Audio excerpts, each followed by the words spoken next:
Bamidbar. The Torah portion of Bamidbar talks about a census of the children of Israel, which includes the counting of the men who are eligible to go to war. It also talks about the heads of the tribes of Israel and the place where Yehuda is supposed to encamp. All these things point towards the Messiah.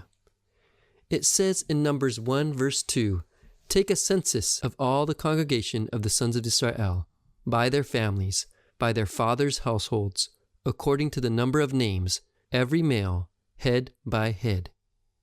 The people of Israel are counted in numerous instances in the Bible. The sages explain that God did this because they are precious to Him. The sages state 9 censuses that occurred in the Bible and point to a 10th census that will take place in the days of Messiah. The sages pointed to Jeremiah 33, verses 13 through 15, as proof. In the cities of the hill country, in the cities of the lowland, in the cities of the Negev, in the land of Benjamin, in the environs of Yerushalayim, and in the cities of Yehuda, the flocks will again pass under the hands of the one who numbers them, says the Lord. The Midrash Rabbah relates that the person who will number them is Messiah, who will be the good shepherd of Israel. It says in Micah 7 verse 15, "As in the days when you came out from the land of Egypt, I will show you miracles." So just as Moshe, the first redeemer of the children of Israel, conducted a census, so will the ultimate redeemer. The title of the Good Shepherd is expanded upon in Targum Yotanan. In the area around Yerushalayim and in the cities of the house of Yehuda, the people will pass for reckoning under the hands of the Messiah, says the Lord. In this Torah portion, God tells Moshe and Aharon to count every man old enough to serve in the army. It also talks about the role of the tribe of Levi, where they encamp around the tabernacle, and what the function of the Levitical families is.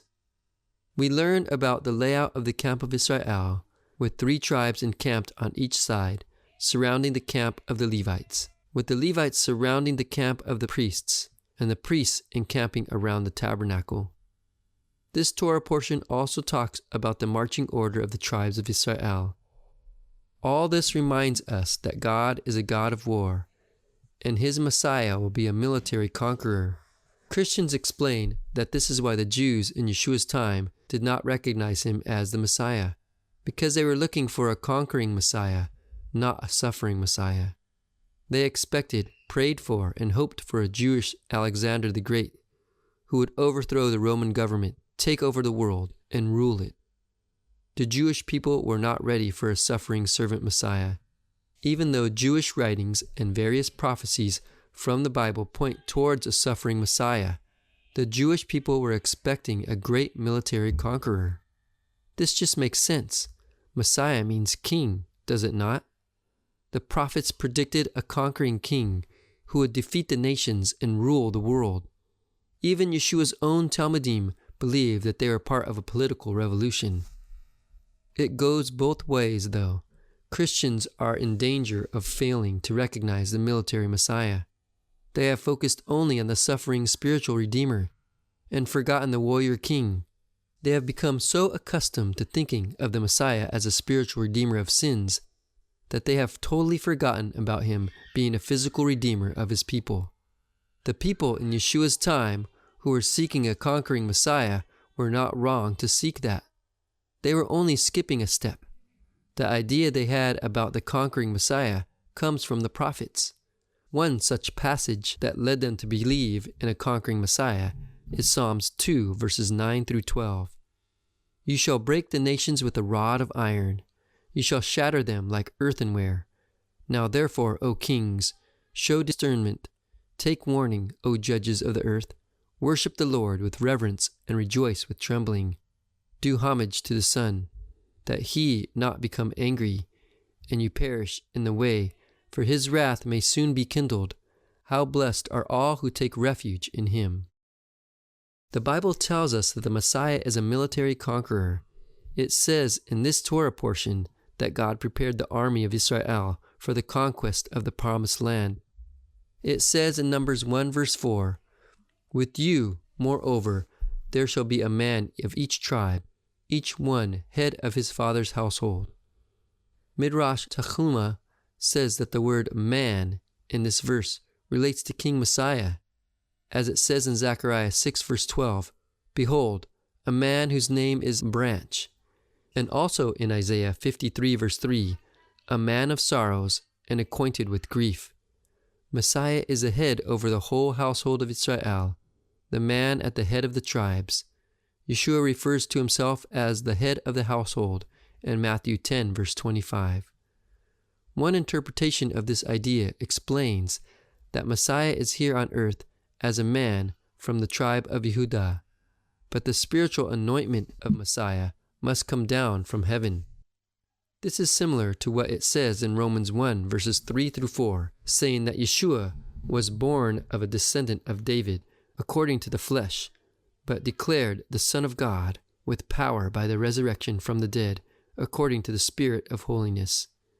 As Kol Yaakov states in Yahut Moshiach, "For behold, Messiah is now below. However, at the time of the coming of Elijah, he will arouse supernal springs and bring down for him a soul from above." The Torah says, "With you there shall be a man." The words "with you" meaning with the coming of Elijah the Tishbite, the priest who will come proclaiming good news. Thus a man of each tribe, for Messiah is a man from below, for now he is below, but he will come with a soul from above. This Torah portion tells us in Numbers 2, verses 3 and 4, "Now those who camp on the east side toward the sunrise shall be of the standard of the camp of Yehudah." Yehudah's encampment towards the sunrise points towards the Messiah rising from the tribe of Yehudah, as it says in the Midrash. "The Holy One, blessed be He, said to him, Moshe, Yehudah will camp in the eastern side, the direction from which light goes forth into the world, because the kingship will go forth into the world from Yehudah." Numbers Rabbah 2 verse 10. There are multiple sources that relate the Messiah to the sunrise. Psalms 119 verse 5 compares the rising sun to a bridegroom coming out of his chamber. The bridegroom is a title of the Messiah. Malachi verses 4 verse 2 says, "The Son of Righteousness will rise with healing in its wings." Isaiah 60 verse 1 and 3 say, "The glory of the Lord has risen upon you, and nations will come to your light, and kings to the brightness of your rising." It says in the Talmud, Rabbi Chiya the elder and Rabbi Shimon bar Chalaftah were walking in the plains of the Arbel, on the west side of the Sea of Galilee, in the fading darkness before dawn. Rabbi Chiya the elder said to Rabbi Shimon bar Chalaftah, "Rabbi, this is just how the redemption of Israel will occur.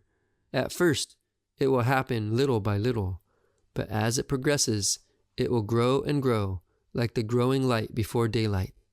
From where is this derived? From the passage in Micah 7 verse 8 that says, "Though I dwell in the darkness, the Lord is a light for me." It says in Numbers 2 verse 3 and 4, "Now those who camp on the east side toward the sunrise shall be of the standard of the camp of Yehudah, by their armies, and the leader of the sons of Yehudah, Nahshon, the son of Amminadab, and his army, even their numbered men." Nahshon ben Amminadab, the head of the tribe of Yehudah, led the tribes of Israel when they marched out.